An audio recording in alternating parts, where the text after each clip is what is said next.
Graça e paz, povo de Deus! Como vocês estão? Eu espero que bem. Sejam todos muito bem-vindos ao canal. E hoje nós vamos ler o capítulo 4 do livro Os Caçadores de Deus. Vamos lá? Os mortos veem a face de Deus, o caminho secreto que nos leva à sua presença. Sei que está aqui em algum lugar, estou bem próximo. Deve haver um caminho para chegar até lá. Aqui está. Este caminho não parece muito agradável. É um caminho precário. Deixe-me ver como se chama. Arrependimento. Será que o caminho é este mesmo? Tem certeza de que é assim que poderei desfrutar da presença de Deus e de sua face? Acho que vou perguntar para outra pessoa. Moisés, você já esteve lá. Diga-me. Disse o Senhor a Moisés: farei também isso que disseste, porque achasse graça aos meus olhos, e eu te conheço pelo teu nome. Então ele disse: rogo-te que me mostres a tua glória. Respondeu-lhe: não me poderás ver a face, porquanto homem nenhum verá minha face e viverá. Êxodo 33, versículos 17, 18 e 20. Quando Moisés pediu que Deus lhe mostrasse sua glória, o Senhor lhe avisou que nenhum homem poderia vê-lo e viver. E essa verdade permanece. Somente os que morrem podem ver a Deus. Existe uma estreita relação entre a glória de Deus e a nossa morte. Quando insistiu em seu pedido dizendo: eu quero, preciso ver, Moisés já tinha em mãos o esboço do tabernáculo. Ele foi o homem escolhido por Deus para receber os detalhes arquitetônicos do modelo de salvação pré-calvário, que veio antes do plano definitivo para o resgate do homem. Provavelmente, Moisés olhou para o tabernáculo, para a lei, e pensou: isso deve ser uma espécie de modelo daquilo que Deus ainda vai fazer. É só um protótipo, uma sombra. Ainda não é isso. Creio que ele sabia que os móveis e utensílios do tabernáculo tinham um significado simbólico. A obra que começou era grande demais para ser concluída em uma geração. Por isso, Moisés queria ver o produto final e pediu: mostra-me sua glória. O Senhor respondeu: você não pode vê-la, só os que morrem podem ver a minha face. É por isso que gosto de ler a respeito de visionários e intercessores, como Aimee Semple, Mike Person e William Seymour, que costumavam passar noites inteiras com a cabeça sobre uma caixa de maçã, intercedendo e orando para que a glória de Deus se manifestasse. Creio que quando intercessores se levantarem no meio do povo de Deus para clamar por sua presença, chegará o tempo em que o Senhor finalmente dirá: é isso, não vou esperar mais, já está na hora. Foi isso que aconteceu na Argentina em 1950. Um homem chamado Edward Miller escreveu o livro Chore por mim, Argentina, no qual ele descreve as origens do avivamento argentino, cuja finalidade era abalar a América do Sul e o mundo. O Sr. Miller está na casa dos 80 anos hoje, e por mais de 4 décadas foi um dos poucos missionários pentecostais comprometidos com o evangelho pleno, atuantes na Argentina. Ele conta como 50 alunos do Instituto Bíblico Argentino, à época dirigido por ele, começaram a orar e experimentaram a presença e ação do Senhor. As aulas tiveram que ser suspensas, tamanho comprometimento daqueles jovens com a intercessão por seu país, a Argentina. Diariamente, durante 49 dias seguidos, eles oraram e intercederam por sua nação. O país era um deserto espiritual naquele tempo. O Sr. Miller conhecera somente 600 crentes cheios do Espírito Santo em todo o país, durante os anos de governo de Juan Perón. Ele me disse que nunca vira tantas pessoas chorando e clamando por tanto tempo daquela maneira. As origens e propósitos daquele clamor só podiam ser espirituais. A verdade é que não sabemos muito sobre intercessão nos dias de hoje. Para muitos, interceder significa ficar repreendendo o inimigo. Mas não é nada disso que precisamos. Só precisamos que o Pai se manifeste. O Sr. Miller me disse que aqueles jovens intercessores choraram e clamaram sem cessar. Ele mencionou um jovem que encostou a cabeça na parede e chorou. 4 horas depois, suas lágrimas escorriam pela parede. 6 horas se passaram e ele estava sobre uma poça formada por suas próprias lágrimas. Aquele era um clamor sobrenatural. Esta era a única explicação. Eles não estavam simplesmente se arrependendo por algo que tinham feito. Foram movidos pelo Espírito a um arrependimento vicário, no qual começaram a arrepender-se por causa de coisas que aconteceram entre outras pessoas em sua cidade, sua região e em seu país. O Sr. Miller conta que, no 50º dia de intercessão contínua perante o Senhor, veio a eles uma palavra profética. Não chore mais, pois o leão da tribo de Judá prevaleceu contra o príncipe da Argentina. 18 meses mais tarde, argentinos aglomeravam-se em cultos evangelísticos, realizados em estádios de futebol, com capacidade para 180 mil pessoas, e mesmo os maiores estádios do país não eram grandes o suficiente para abrigar as multidões. Nunca me esquecerei do que aquele homem me disse. Se Deus puder contar com pessoas entre o seu povo em uma determinada região que rejeitem o domínio satânico com humildade, quebrantamento, arrependimento e intercessão, então ele vai entregar uma ordem de despejo ao poder demoníaco vigente naquela área. E quando assim Deus o fizer, veremos a manifestação de sua glória. Oro para que os céus se abram sobre as nossas cidades e nossa nação, para que a glória de Deus se manifeste, que as fortalezas demoníacas sejam quebradas e que as pessoas ao nosso redor não possam mais resistir. Como isso pode acontecer? Através da manifestação da glória de Deus. Sim, intercessores se levantarão para fechar as portas do inferno e abrir as janelas dos céus. Contentamo-nos em dançar ao redor da sarça ardente. Quando achamos que o culto realmente foi muito bom, ou quando sentimos o que chamamos de avivamento, logo nos acomodamos, deixamos de lado nossa busca pelo Senhor e dançamos ao redor das, entre aspas, sarças ardentes que encontramos. Ficamos tão maravilhados com elas que nunca voltamos ao Egito para libertar o povo. Deus está dizendo à sua igreja que ser abençoado não é o suficiente. Receber sua unção e seus dons não é o suficiente. Eu não quero mais bênçãos, quero aquele que abençoa. Não quero mais dons, quero aquele que os concede. Por acaso você está dizendo que não crê em dons e que não quer as bênçãos de Deus? Não. Estou dizendo que, algumas vezes, ficamos tão ansiosos para experimentar algo sobrenatural que nos desviamos do propósito divino. Não fique empolgado com o que Deus pode te dar. Empolgue-se com o que Ele é. Meu ministério exige que eu viaje com frequência. E quando volto para minha família, logo sou bombardeado com perguntas. O que você trouxe para mim, papai? Comprou alguma coisa? Compreendo que é normal para as crianças, mas o que realmente quero, aquilo que sonho a cada dia que estou longe, é o momento em que minha filha de 6 anos vem, carinhosamente para o meu colo, sem pensar nos brinquedos que estão na mala. São momentos como estes que também ficarão na memória de minhas filhas daqui a alguns anos. Creio nisso, pois os brinquedos logo desaparecem ou serão esquecidos em algum lugar. Nosso Pai espera o mesmo. Os caçadores de Deus querem é Deus. As coisas que Deus pode dar não são suficientes para aquele que é um homem segundo o coração de Deus. Veja Atos 13, versículo 22.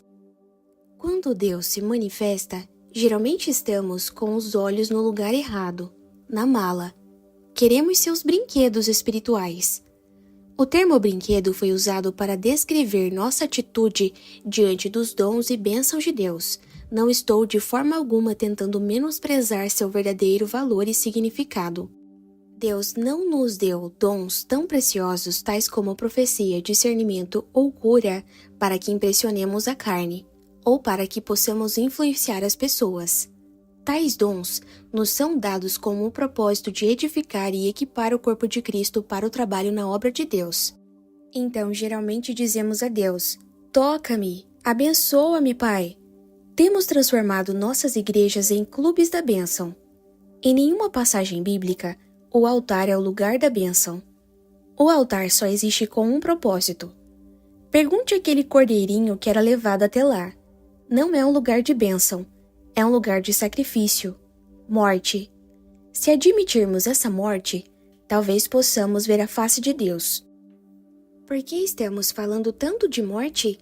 No Novo Testamento, morte equivale a arrependimento, quebrantamento e humildade diante de Deus.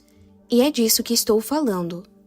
Muitas vezes, parece que não passamos de simpatizantes da palavra de Deus. Dizemos que é verdade, mas agimos como se não fosse. E se Deus estiver falando sério? E se somente os mortos puderem ver sua face? É impressionante como aceitamos aquilo que não é o que deveria. Estou batendo nessa tecla porque a igreja corre o sério risco de, mais uma vez, contentar-se com a sarça ardente, enquanto Deus se manifesta de forma poderosa. Existe um propósito por trás das vigílias de oração que estão sendo feitas no mundo inteiro, e não é que simplesmente sejamos abençoados. Deus quer abrir os céus sobre as cidades, para que os perdidos conheçam seu senhorio e amor. Este é o verdadeiro propósito da manifestação de Deus entre os homens. Temos que tirar nossos olhos dos brinquedos e fixá-los nos propósitos do Senhor.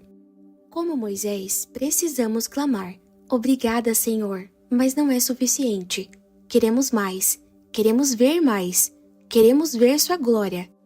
Não queremos somente saber onde o Senhor esteve, mas queremos ver para onde o Senhor está indo.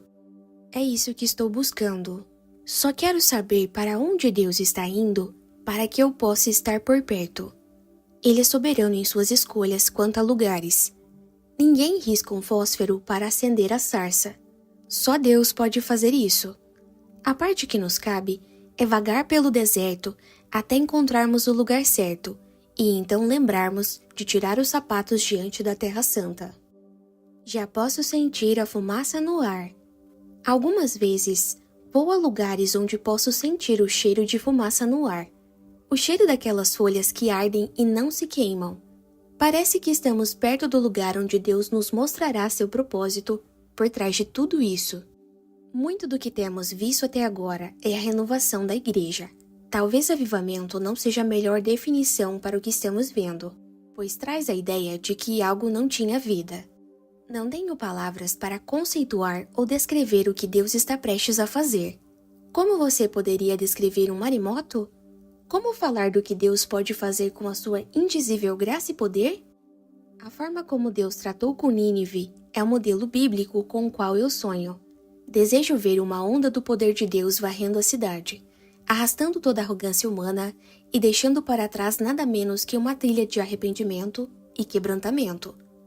Estou faminto por um avivamento como descrito em Jonas, quando uma cidade inteira se rendeu em arrependimento e jejum. Esse tipo de avivamento deveria ter acontecido em Nazaré, mas não aconteceu. Nazaré teria sido um excelente lugar, porque teve o melhor pregador que já existiu. Jesus levantou-se na sinagoga de Nazaré e declarou: "O Espírito do Senhor está sobre mim", e leu diante deles o que faria: curar doentes, abrir os olhos dos cegos, libertar os cativos. Mas a incredulidade do povo nazareno se colocou como obstáculo. Precisamos atentar para esta triste história, pois Nazaré era o cenário bíblico no tempo de Jesus. Era um bom lugar para que o avivamento ocorresse. Não podemos nos deixar levar pela aparência de um lugar ou de um povo. Não me importo com aparências. Somente Deus conhece seus planos para o futuro. Muitos cristãos logo descartam metrópoles como Los Angeles, Nova York, Detroit, Chicago ou Houston. Los Angeles é o abrigo de milhares de lugares pornográficos e também da indústria cinematográfica de Hollywood. Nínive talvez fosse o lugar menos provável para um avivamento naqueles dias. Nem precisamos mencionar as cidades de Xangai, Nova Delhi, Calcutá, Rio de Janeiro. A lista é enorme. Mas se alguém puder encontrar um interruptor, a glória de Deus vai inundar essas cidades. É assim que deve ser, pois a palavra nos diz que a glória do Senhor encherá toda a terra. Números 14, versículo 21. Sou um defunto ambulante. Só os que morrem podem ver a face de Deus. Quando você penetrar além do véu, diga: não estou vivo, sou um morto ambulante.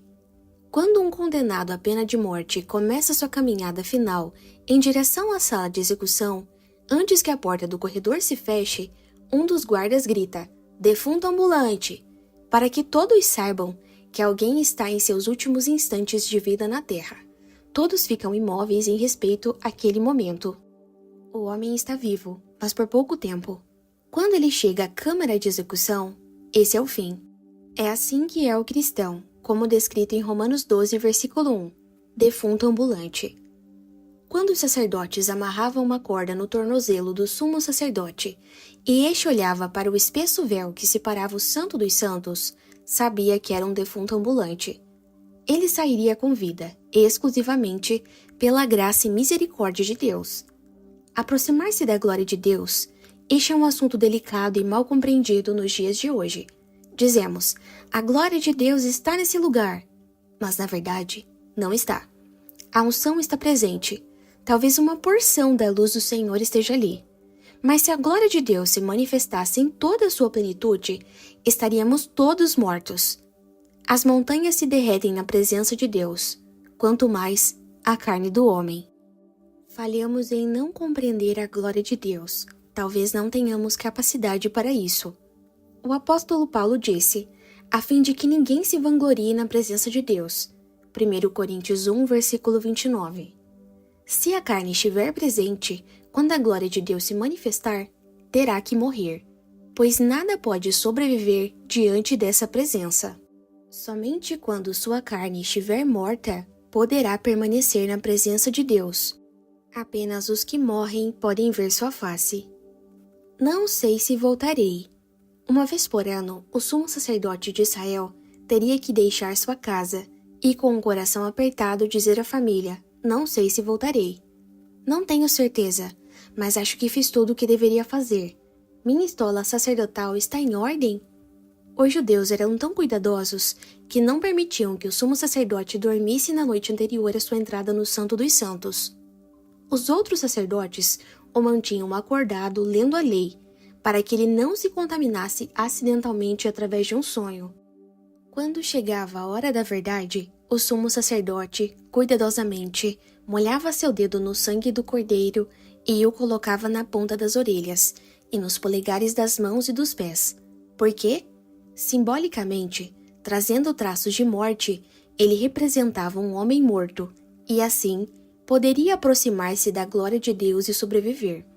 Uma vez aplicado o sangue, o sacerdote respirava fundo, dava uma última olhada ao redor, checava a corda no tornozelo e tomava o incensário. Este pequeno recipiente, ligado a uma corda corrente, tinha brasas quentes em seu interior. O sacerdote tomava um punhado do santo incenso e o colocava sobre as brasas, criando uma espessa nuvem de fumaça perfumada. Ele introduzia o incensário após o véu, balançando-o, de forma que o Santo dos Santos ficasse completamente coberto pela fumaça.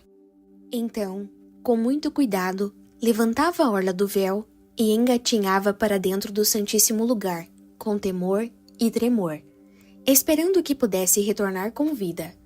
A melhor forma de entrar no Santo dos Santos é de joelhos. Os sacerdotes da linhagem de Arão sabiam algo que não sabemos. A cobertura de fumaça era o último recurso para proteger a carne do sacerdote de ser consumida pela santidade do Todo-Poderoso.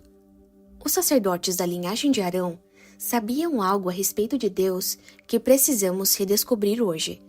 Eles sabiam que Deus é santo, mas o homem não. Sabiam que a carne descoberta morreria instantaneamente ao entrar em contato com a glória de Deus. Embora eles tivessem seguido todos os procedimentos e exigências, cobrindo-se a si mesmos com o sangue e passado a noite inteira lendo as Escrituras, só penetravam além do véu quando a fumaça encobrisse tudo. A fumaça estaria suficiente quando nada mais pudesse ser visto, e o sacerdote tinha que executar todas as tarefas pelo tato e não pela visão. A cobertura de fumaça era sinal de que ele tinha alguma chance de tornar a ver a luz do dia. Levítico 16.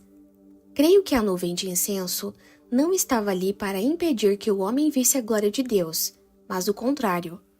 A Bíblia diz em Apocalipse 8, versículo 1: Quando o Cordeiro abriu o sétimo selo, houve silêncio no céu cerca de meia hora. Por que os anjos do céu permaneceriam mudos por 30 minutos? No contexto do capítulo anterior, apresenta-se a visão dos santos, com vestes brancas, diante do próprio Deus. Virá um dia em que nossos corpos mortais se revestirão de imortalidade, e esse corpo corruptível se revestirá da incorruptibilidade. E mesmo assim, resíduo da carne ainda estará lá.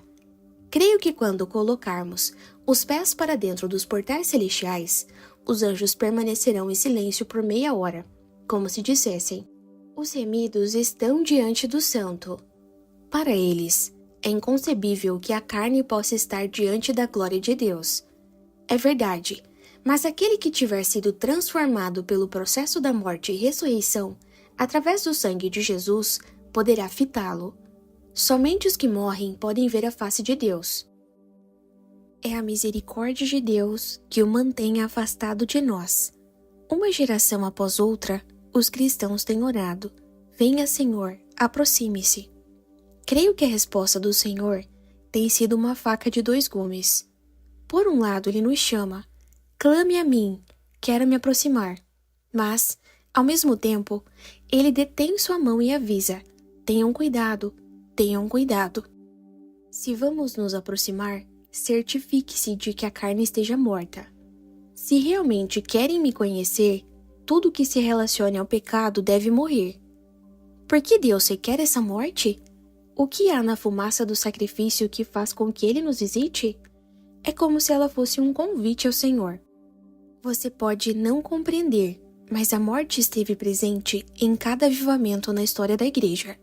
Esteve presente nas primeiras reuniões de oração na Rua Azusa e também no primeiro e no segundo grande despertamento. Frank Barkman, o primeiro pentecostal que tomou parte do avivamento de Azusa Street, disse: a profundidade de seu arrependimento vai determinar a estatura de seu avivamento. Quanto mais arrependimento, entre parênteses, morte, diante de Deus, mais próximo ele poderá chegar. É como se o aroma do sacrifício fosse o sinal para que Deus pudesse aproximar-se de seu povo sem consumi-lo por seus pecados. O objetivo de Deus sempre foi a íntima comunhão com o homem, a coroa de sua criação. No entanto, o pecado fez com que essa comunhão se tornasse mortífera. Deus não pode aproximar-se da carne, porque ela exala o cheiro do mundo. Para que ele chegue perto, a carne tem que morrer. Então, quando clamarmos para que o Senhor se aproxime, Ele o fará, mas nos dirá: não posso chegar mais perto porque sua carne seria destruída. Quero que você compreenda que se sua carne morrer, poderei me aproximar mais. É por isso que o arrependimento e o quebrantamento é o equivalente à morte no Novo Testamento. Traz a presença manifesta de Deus tão perto, mas queremos evitar o arrependimento, porque não gostamos de sentir o cheiro da morte. Definitivamente, não é um odor agradável. Não atrai os sentidos do homem, mas é agradável a Deus, porque é o sinal de que Ele pode aproximar-se daqueles que ama. Esqueça o culto e entretenimento. Aquilo que agrada a Deus é bem diferente daquilo que nos agrada. O Senhor me disse uma vez, enquanto eu estava ministrando: filho, o culto que me agrada e o culto que lhe agrada são diferentes. Comecei a perceber que muitas vezes estruturamos nossos cultos para que sejam agradáveis aos homens. Temos que dizer o que os homens querem ouvir e lhes prover uma boa dose de entretenimento. Infelizmente, esses tipos de reuniões têm pouco daquele amor sacrificial, derramado perante o único que é digno de receber louvor e adoração. Acho que o Senhor procura aqueles poucos que realmente o amam, não aqueles que só querem ser entretidos. É como se preparássemos uma festa para o Senhor e depois o ignorássemos. A morte do eu é algo especial, não é uma ideia atraente para nós, mas sem dúvida agrada a Deus. Se, ao pegar esse livro, você esperava alguma comoção vinda do Espírito Santo, talvez esteja decepcionado. Mas se já sabia em seu coração da necessidade de uma revolução na igreja, em seus procedimentos, então não será desapontado. O Salmo 103, versículo 1 diz: Bendize a minha alma ao Senhor. Não está escrito: Ó Senhor, bendiga a minha alma. Deus está farto de ficar só dispensando bênçãos. Ele quer que desfrutemos do que Ele é, de sua face, mas somente os que estiverem dispostos a morrer poderão aproximar-se dele. Deus receia se aproximar. Ainda preservamos alguns traços de nossas ambições carnais, enquanto nos agarramos às bordas das vestes da salvação de nosso Deus. Podemos manter o resto de nossas vestes antigas e viver dos benefícios que o Senhor nos concede.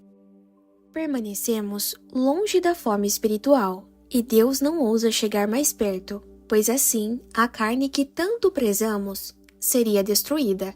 A escolha é nossa. Deus procura por alguém que esteja disposto a amarrar uma corda no tornozelo e dizer: se perecer, pereci, mas verei o Rei. Quero fazer tudo o que pude para penetrar além do véu. Vou me arrepender e fazer tudo o que for necessário, pois estou cansado de ouvir falar a respeito de Deus e simplesmente saber sobre Ele. Quero conhecê-lo. Tenho que ver a sua face. Não me interessa quem você é, o que tenha feito ou quão religioso seja. O único caminho que vai levá-lo para além do véu é a morte de sua carne. Tal morte significa arrependimento e quebrantamento diante de Deus, para que ele possa se aproximar. O apóstolo Paulo disse: Porque agora vemos como em espelho, obscuramente, então veremos face a face. Agora conheço em parte, então conhecerei como também sou conhecido. 1 Coríntios 13, versículo 12. Esse é o ponto em que conheceremos Deus em toda a plenitude, a mesma plenitude com a qual somos conhecidos por Ele. O apóstolo João estava exilado na ilha de Patmos por causa da fé em Cristo, mas creio que havia uma razão ainda mais profunda. Quando João estava como um defunto ambulante, abandonado em uma ilha deserta, foi que ouviu uma voz e viu a face de Deus Filho, Jesus Cristo. Todos nós pensamos conhecer Deus e sermos parte da igreja. Mas olhemos João mais de perto. Ele era o apóstolo que recostou no peito de Jesus. Era o discípulo mais chegado. João estava presente quando Jesus acordou de seu sono para acalmar a tempestade no mar da Galileia. Ele viu quando Jesus interrompeu um funeral e tocou no corpo do rapaz morto, devolvendo-o à sua mãe. Foi esse mesmo apóstolo que na ilha de Patmos viu pela primeira vez o Senhor em sua glória. Ele contou que a cabeça e os cabelos do Senhor eram brancos como neve, seus olhos eram como chamas de fogo e seus pés como bronze polido. A palavra diz que João caiu aos pés do Senhor como morto. Apocalipse 1, versículo 17. Por que isso lhe sucedera? Justamente com ele, que convivera com Jesus por 3 anos. João experimentou a morte naquele momento, porque seus olhos contemplaram a vida. É preciso experimentar morte para vê-lo. E tudo o que posso dizer é que este é um bom momento para fazer isso. Quanto mais morro, mais o Senhor se aproxima. João Batista também conhecia esse segredo. Jesus declarou: Entre os nascidos de mulher, ninguém apareceu maior do que João Batista. Mateus 11, versículo 11. Por quê? João compreendeu graciosamente um princípio pouco conhecido e sobre o qual todo ministério, culto e adoração deveriam estar. Convém que ele cresça e que eu diminua. João 3, versículo 30. Se eu diminuir, ele poderá crescer. Quanto menos espaço eu ocupar, mais sobrará para ele. João Batista foi sábio em reconhecer o verdadeiro provedor de todos os dons e ministérios.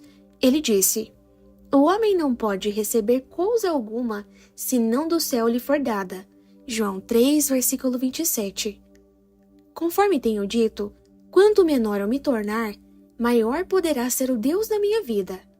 Quanto mais eu morrer, mais perto o Senhor chegará. Haverá limites para isso?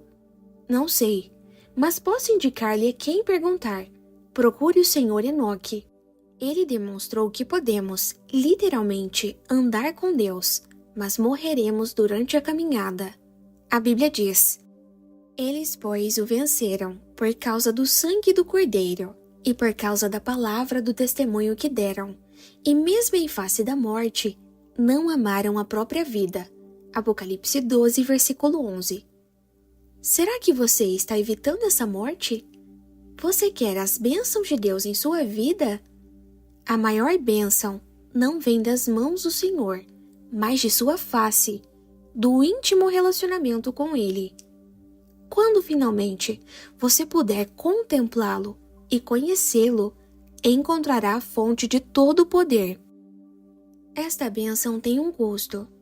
Toda a carne deve morrer na presença de Deus, mas tudo que provém do Espírito permanece eternamente diante de sua glória. Aquilo que é eterno em seu ser realmente quer e pode viver para sempre. Porém, primeiramente, aquilo que diz respeito à sua carne deve morrer. Sua carne constitui um obstáculo para a manifestação da glória de Deus. É provável que, enquanto ouve essas palavras, você esteja em meio a uma intensa luta entre a carne e o espírito. Digo que já é hora de dizer ao Senhor: Deus, quero contemplar sua glória. O Deus de Moisés quer se revelar a nós, mas esta não vai ser uma bênção sem ônus. É preciso disposição para morrer, para que ele se aproxime cada vez mais. Esqueça o que ou quem está ao seu redor. Abandone as formalidades. Deus quer redefinir e reestruturar aquilo que chamamos de igreja.